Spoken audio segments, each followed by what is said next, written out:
Suspense. And the producer of CBS Radio's outstanding theater of thrills, the master of mystery and adventure, William N. Robeson.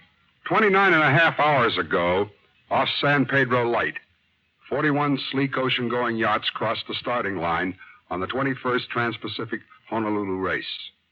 Tonight, this great blue water sports event is the scene of our story of suspense.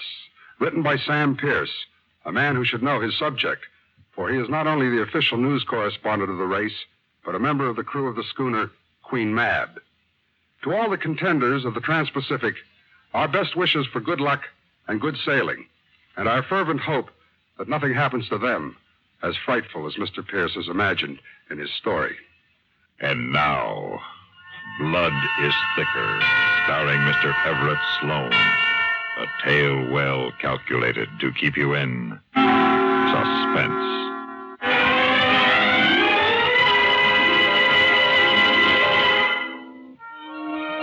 It's a simple enough plan, as plans go. There's a girl, Vanessa Evans. She's young, very pretty, built like you dream, and you dream some jaunty dreams. And most important, she's loaded with money. Left to her by her papa, who also left her oil wells, cattle ranches, and a 70-foot ocean racing schooner, which Vanessa sails with magnificent skill. The plan? Why, to marry Vanessa and her money and her yacht. You've sailed with her every weekend for the last 2 months, and now she's invited you to crew on the Honolulu race. And although your yachting experience has been limited to a few weekends on friends' boats, you've always been able to talk a good game. And with as willing a listener as Vanessa, who could steer a wrong course, as they say in yachting circles. So now it's the day of the start. And as you swing jauntily aboard the sleek 70-footer, your spirits are soaring. You feel every inch the gentleman sailor your carefully selected wardrobe makes you look. Well, welcome aboard, Mr. Farley. Thank you, Captain. Morning, Mike. Vanessa, boy, don't you look wonderful. Thank you, sir, she said. Hi, Skipper. Mike. We can take off any time now. Doc's aboard. We all here, Vanessa? Crew complete? We're all here, Mike. But there's been a little change in personnel. Charlie Edmonds had his appendix taken out night before last. No kidding. So I've asked my cousin, Hugh Guthrie, to sail with us in his place. I'd like you to meet him. Hugh, this is Mike Farley, my cousin Hugh Guthrie. Oh, very glad to know you, Mike. Thank you. Vanessa was telling me you've done quite a bit of sailing on the East Coast. I thought perhaps we might... I made the Bermuda races a couple of times. Ah, fine race. What boat? The Quintana. Quintana? Mike raced on her in 1952, the year she won. Yes. You done much sailing, Hugh? I used to sail a good deal with Vanessa's father. Hugh's one of my smarter type cousins. He handled all of Dad's business affairs. He handles them for me now. Oh, I see. You from out here? Oh, no. I tend store back in New York. Hugh flew all the way out just to make the race with us. I was glad to find an excuse to get away for a while. And who could ask for anything nicer than sailing with a first-class skipper like Vanessa again, particularly on a boat like the Segway? You've sailed on the Segway before? Sailed on her. He knows her like a book. Oh, well, that's a relief to me. Charlie and I were teamed up as watch partners. We would have worked the foredeck and the pulpit, and that's no place for a greenhorn. You may have to bring me up to date on a few things up there, but I think I'll remember most of the rig. Oh, I'm sure you will. Excuse me, Miss Evans, but the crew are all present. All the gear is stowed. I wondered if you'd like to be getting underway pretty soon. Thank you, Pete. I think we can go any time now. Yeah, fine. Stand by to let go of the lines. Mac, you take the spring line. All right. Mr. Farley, you're stationed forward. You can let go of the starboard bow line. Okay, Pete. And Mr. Guthrie, you're forward with Mr. Farley. You watch Vanessa as she backs the Segway out of the slip into the channel, and you can't help wishing that Charlie Edmonds was your watchmate instead of Vanessa's kissing cousin, Hugh Guthrie.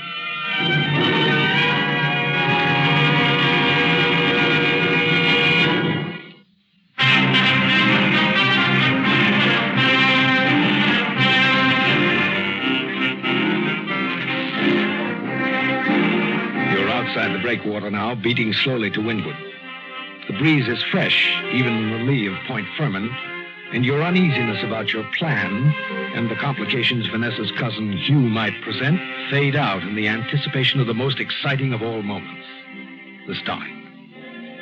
45 trim ocean racing yachts of all sizes and rigs. White hulled, black hulled, mahogany hulled, knifing through the long, gentle swells of the Catalina Channel, maneuvering with a skill that is born to blue water sailors. Aboard the Segway, with Vanessa Evans' slim, strong hands almost caressing the wheel, you know the excitement. Share it with every other sailor on every other boat as the seconds tick away and the navigator's voice continues the countdown. 8. Stand by to get the fishermen up as we cross the line. Standing by. 5. Flash in the air.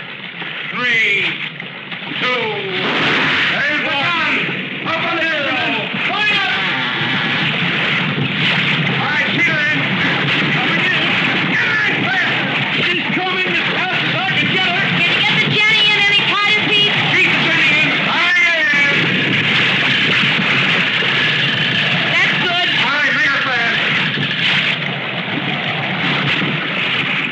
Was it all right, Pete? If I hadn't been looking, I would have thought your father was at the wheel. Thank you, Pete. Beautiful start, Vanessa. I don't think you had more than 2 seconds to spare. I thought for a minute we were going over the line too soon. I was scared, Mike, really scared. Oh, you handled it like a master. And we're doing great. Look, I don't think there's more than 2 boats ahead of us, maybe 3. Well, that cutter isn't going to wait for us, though. She'll weather us all the way to the west end of Catalina. But once we get around, we can really put some sail on, see what she can do. Well, we're pointing higher than that ketch over there, leaving her, too. The ketch? Yeah, right over there to starboard. Oh, the yawl. No, she's a... Oh, yes, of course, she's a yawl. Unless, of course, they've changed things around out here west. No, she's a yawl. It's just sort of a mental block I have. Never can remember which is which. It's an easy enough mistake to make. For a blue water sailor? Oh, come now, Mr. Farley. You look at Vanessa, and she's looking intently at the compass, avoiding your eyes. And you look at Hugh Guthrie, and he doesn't avoid your eyes. And you know that you made your first bad mistake. And he knows it, too.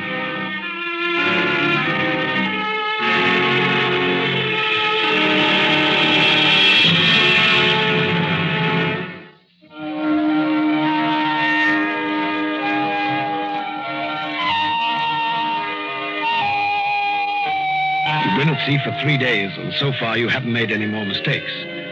But you know that Vanessa's cousin Hugh hasn't forgotten your slip.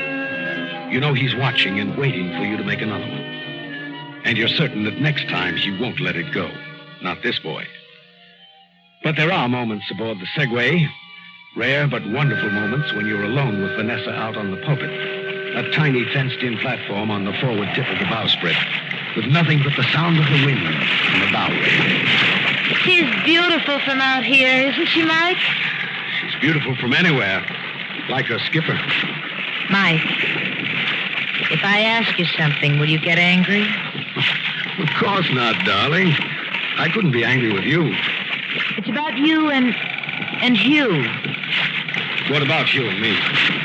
Well, I don't know what it is, Mike, but from the very first day of the race, you've been standing off watching each other. There's something between you. What is it, Mike? What's happening?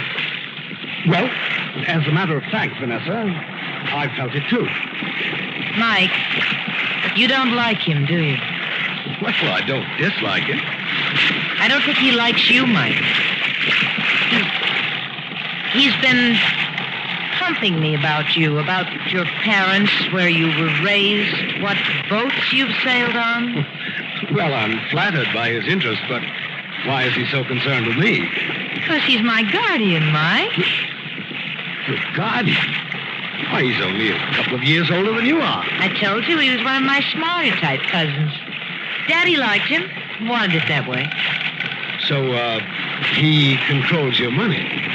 He controls everything Dad left for me. And your heart, Vanessa? I control that, Mike. Well, then, why are we talking about things that don't matter? Who cares about your money? Let old cousin Hugh have it if he wants it. Who cares about anything but us, Vanessa? Us, that's all that matters. Mike. Look, I don't care what happens as long as we have each other. Oh, Mike, darling. Vanessa.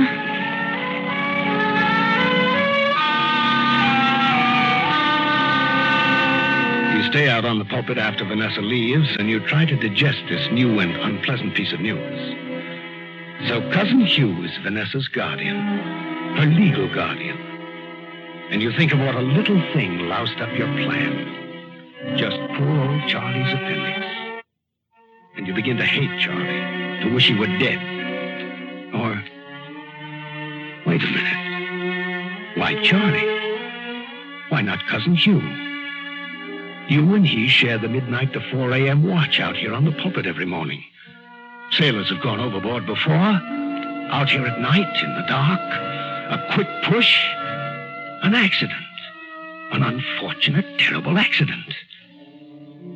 It's the only way out. You know you have to do it. The only question is when.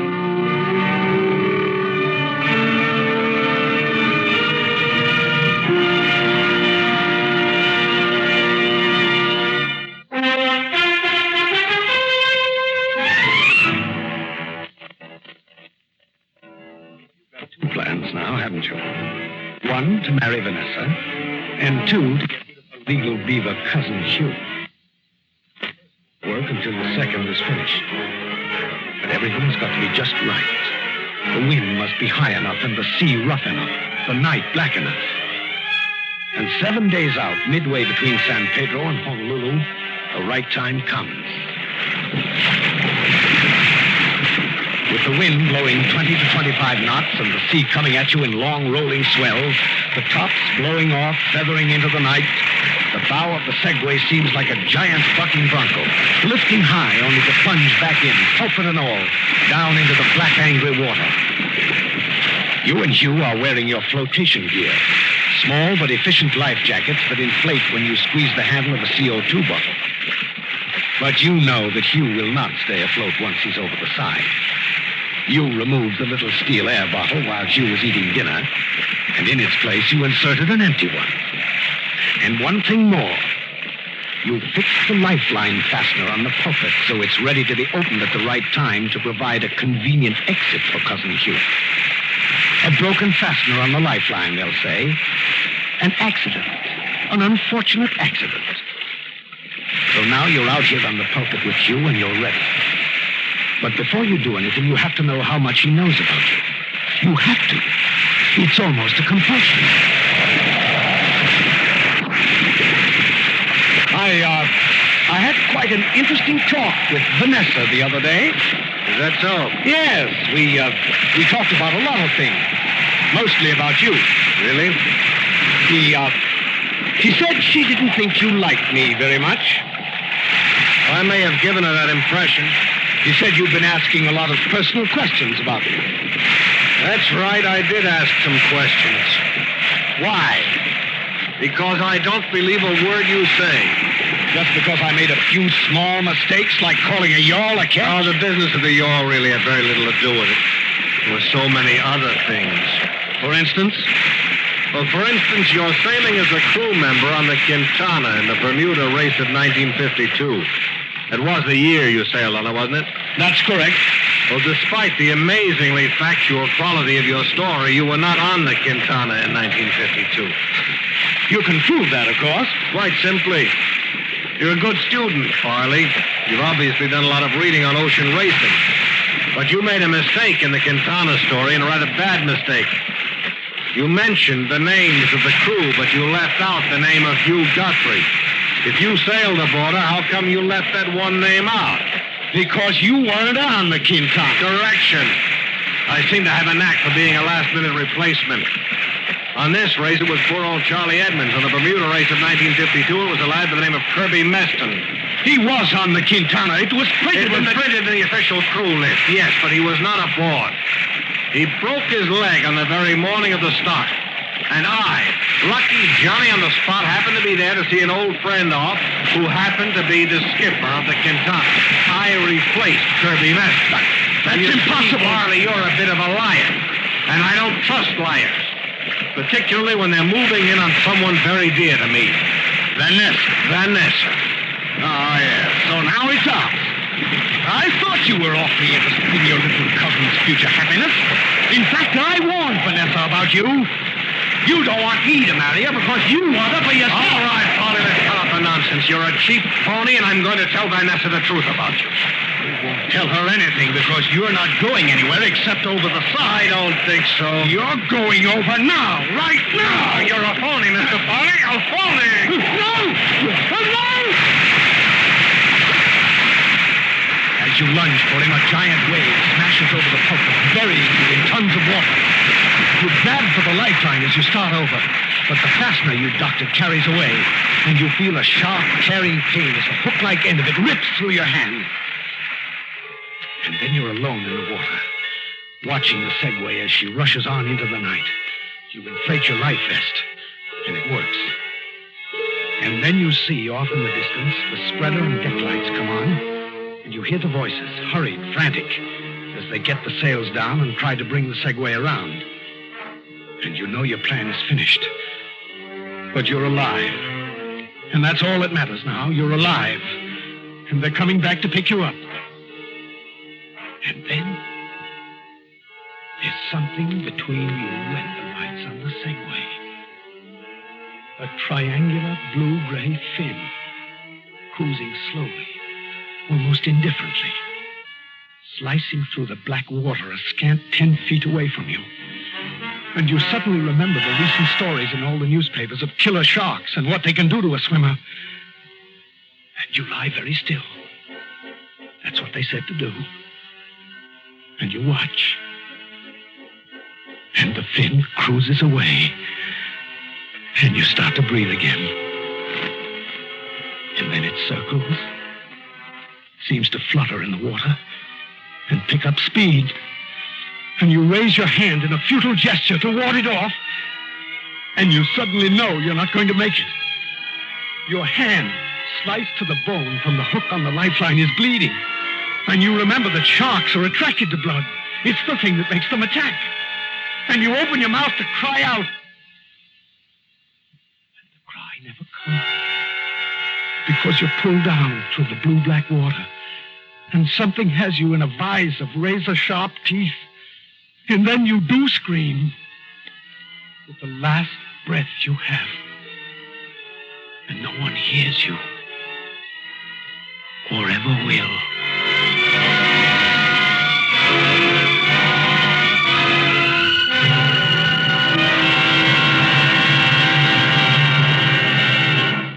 Suspense, in which Mr. Everett Sloane starred in William N. Robeson's production of Blood is Thicker, written by Sam Pierce.